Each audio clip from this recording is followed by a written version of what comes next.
অবৈধ প্রেম থেকে জুয়ার প্রচার সব কিছুতেই কর্ম নুসরাত ফারিয়া। পলকের একমাত্র মন খারাপের সঙ্গী ছিলেন নুসরাত ফারিয়া। এই অভিনেত্রী আওয়ামী লীগ আমলে সংসদ সদস্য হওয়ার লোভে পলকের ডাক পড়লেই যেতেন তাকে সঙ্গ দিতে।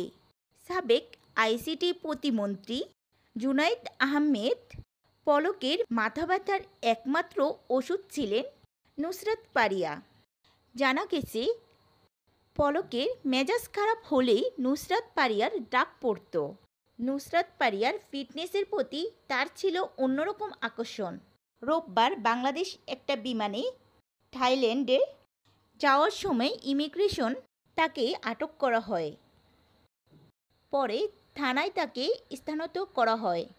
এছাড়াও নুসরাত ফারিয়া পলকের সাহায্যে আওয়ামী লীগের ঊর্ধ্বতন কর্মকর্তাদের সাথে মেলামেশা করতেন।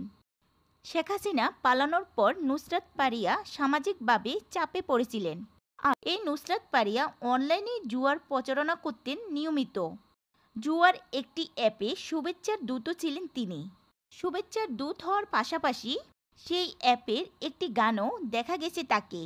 গানে গানে জুয়ার প্রচারণা চালিয়ে যেতেন এই নুসরাত ফারিয়া। সবাই মিলে খেলবো, আনন্দ করে ফিরবো, সাবধানে খেলে যাব, এমন একটি কথার গানে জমকালো পরিবেশনা অংশগ্রহণ নিয়েছে নুসরাত ফারিয়া। এবং শেষ অংশে তাকে বলতে দেখা যায় যে প্রতিষ্ঠানটির সাথে আমি বেশ আনন্দিত।